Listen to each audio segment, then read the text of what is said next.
Jordan, roll. Roll, Jordan, roll.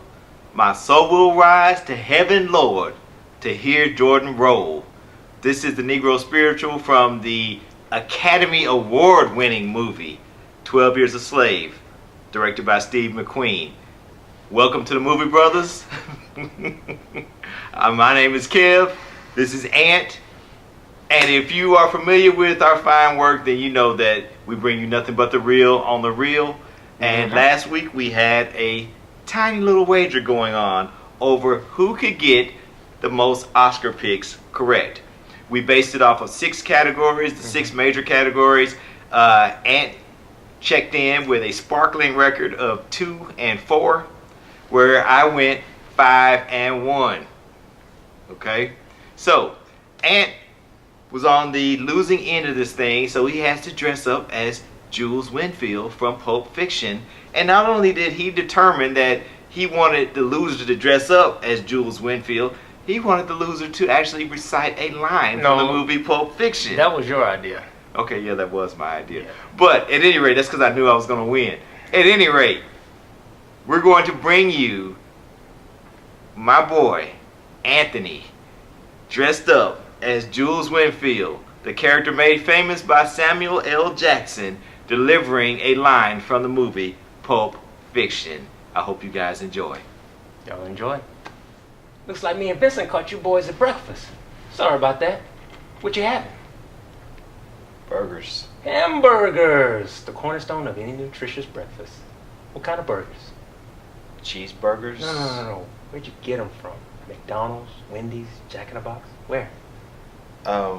Big Kahuna Burger. Big Kahuna Burger. That's that Hawaiian burger joint. I hear they got some tasty burgers. Ain't never had one myself. How are they? Good. Mind if I try one of yours? This is yours, right?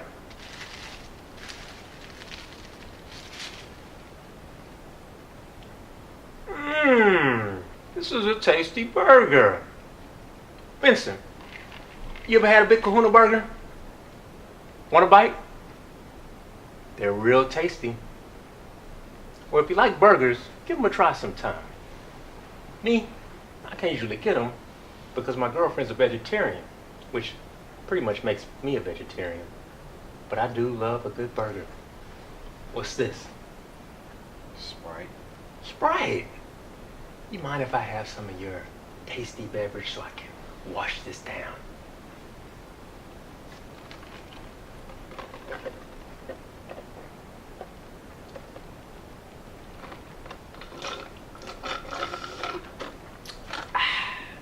That hit the spot.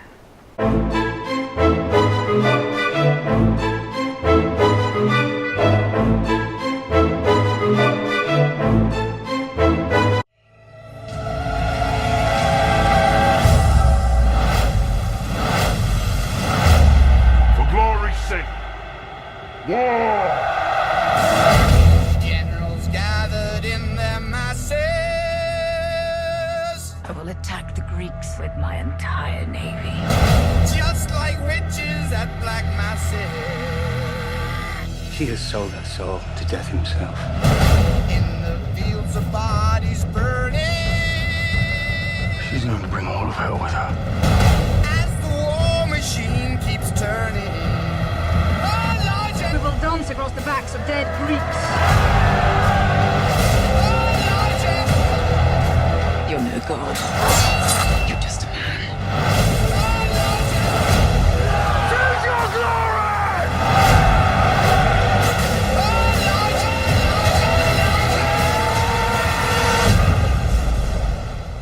One.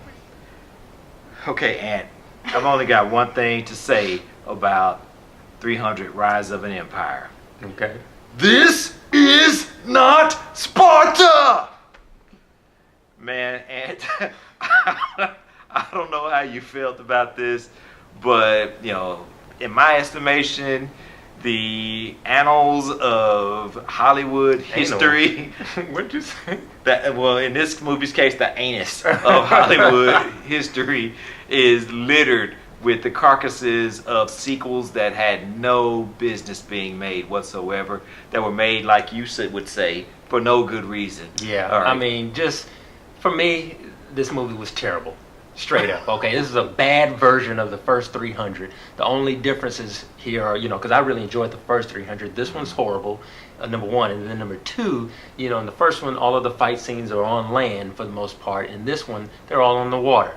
Right. But this film nothing. expects you to rely on your knowledge of the previous film and the characters that existed in that film, because we get absolutely no character development for these new characters that show up in this film, with the exception of one, Eva Green's Artemisia, who is this femme fatale, tough as nails chick who grew up as a slave and has learned how to fight, and now has risen up to become the naval commander for the Persian army. Kev, you are a very nice guy because you're giving her a whole lot more credit than I would, for sure. She was good. She was, I'm going to use your word, she was serviceable. Touche. So, she's playing this character, right? Like Kev said, she's supposed to be sexy, diabolical, tough as nails, naval commander. And for me, she just came off as nasty, y'all, and not in a good way. Sullivan Stapleton is game as Themistocles, the main character of this film. But you know what? You can't help but yearn for Gerard Butler. Every time he's on screen, you're like, dang, I wish Gerard was here. Well, that was me. Straight up. I was sitting there watching the movie. I'm like, man, where's Leonidas? Uh-huh. Oh, damn, he's dead. And it sucked. Or in the process of being killed, because a lot of what happens in this film happens concurrently with the first 300. It's just we're meant to believe that it all happened behind the scenes. So the fact that Leonidas is on the pathway to becoming deceased kind of really bums you out more than anything else. Yeah. Okay. We thought we would see more development from Xerxes, okay, the quote-unquote God King. The metrosexual the God King. metrosexual God King. But other than to see how he became the God King, we're given really nothing else to really chew on in terms of that character. We see him dipped in some murky, magical water. He comes out and he's all spray tanned and greased up and bald, and he is the God King now. Yeah. Okay, but that's really all we see of him, because he pretty much disappears for probably the rest of the movie until the very end. And I hate when films do that too, because in the previews you see him all throughout, so you're thinking he's going to have a lead role. This character's gonna have a lead role in the movie. You think we're going to see whoever the hero of this movie is work the God King Beat the brakes off of him. Yeah, just beat the brakes off of Xerxes. But he disappears in this movie, shows up briefly at the end, and then just kind of walks off, and that's it. Yeah. Okay, so and we try to stay away from spoilers here at the Movie Brothers. We don't want to spoil the film for you. We don't want to give away the ending or anything like that. But if you thought that Xerxes was going to die, then you don't understand how Hollywood works, because there's got to be sequels. Yes. Okay, got to be sequels. Special effects. Let's hit that for a minute. I mean, CGI blood. I've never seen more CGI blood in my life.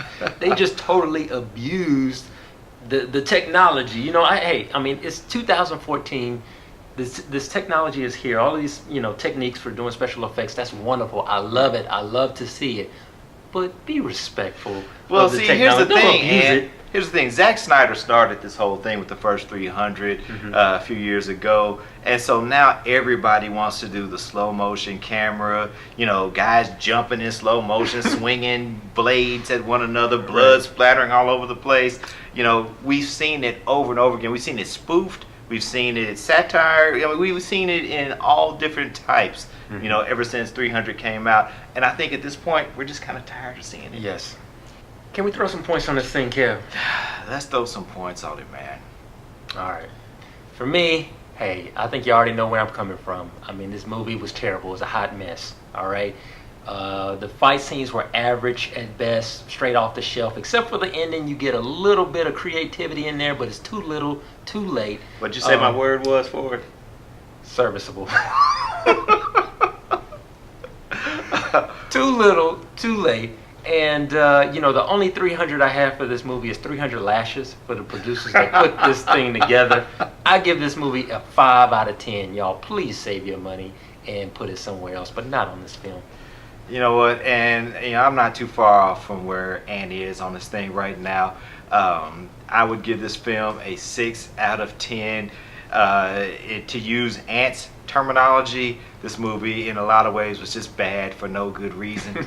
So I also would encourage you, spend your money elsewhere this particular weekend. Go find something else to do. Go to the park. Go to a museum. Read a book. Read a book, okay? But leave 300 Rise of the Empire exactly where it is, and that is making a quick exit out of whatever theater it is currently showing in. All right, y'all. There you have it. I'm Ant. This is Kev. We are the Movie Brothers, and this is the place where we bring you nothing but the real on the real. Peace.